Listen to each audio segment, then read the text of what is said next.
You don't fear wealth, you chase it, you plan for it, you sacrifice for it, because in your mind, money solves problems, money creates freedom, money earns respect. But what if the very thing you're chasing is the thing that destroys you?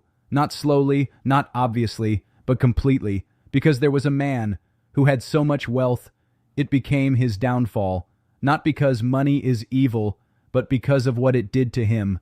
Qarun, a man so rich that even the keys to his treasures were too heavy for a group of strong men to carry. Pause. That's not just wealth.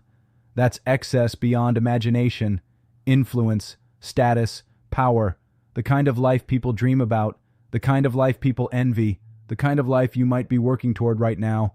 And that's why this story is dangerous, because at first glance, Qarun looks like success, but underneath, he was collapsing, and no one saw it, not even him. Because wealth doesn't just change what you have, it changes how you see yourself. And that's where everything begins to shift. Qarun didn't just have money, he had pride, a dangerous kind, the kind that convinces you earned everything on your own. This was given to me because of my knowledge. Let that sit. Not gratitude, not humility, ownership, self-credit. And that's the first warning sign. Because the moment you disconnect your blessings from Allah, you disconnect yourself from protection. You start believing you're the source. You start trusting yourself more than the one who gave it to you. And slowly, your pulb changes. Not all at once, quietly, gradually, until arrogance feels normal and humility feels unnecessary. People tried to warn him. Don't be arrogant.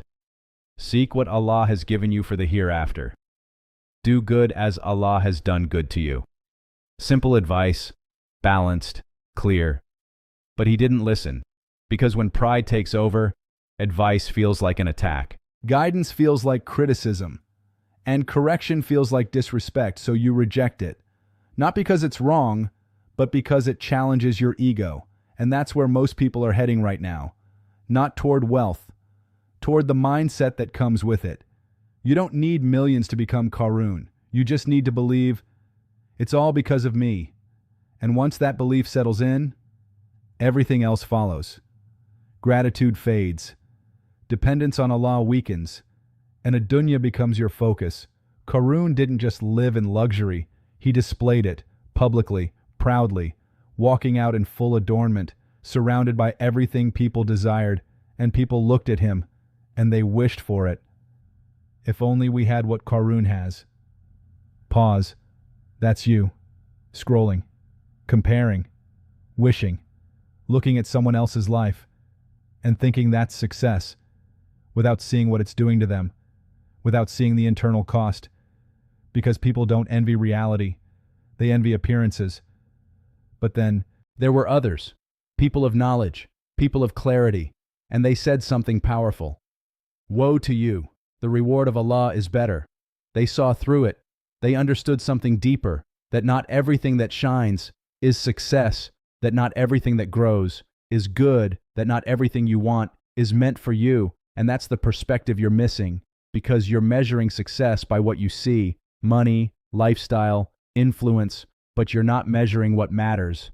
Connection with Allah, humility, gratitude, integrity, because those things don't show up on social media, but they define your outcome.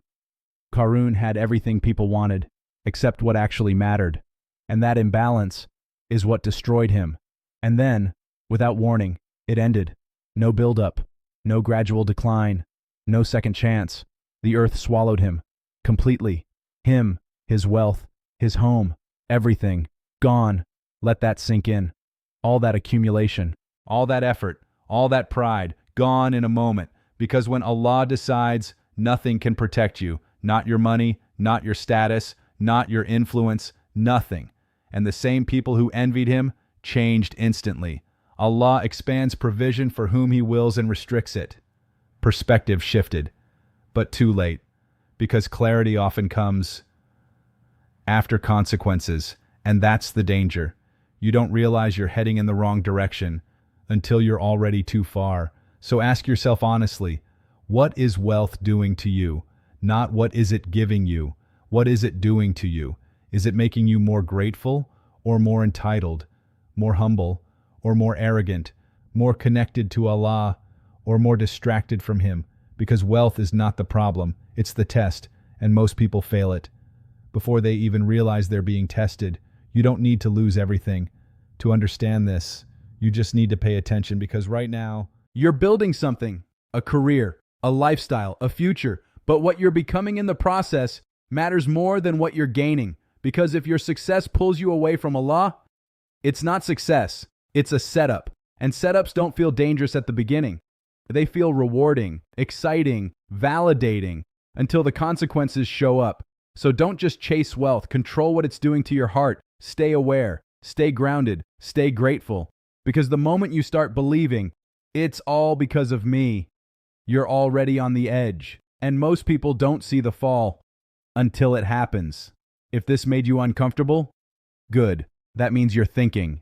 And if this changed your perspective, subscribe. Because the next video might change your life.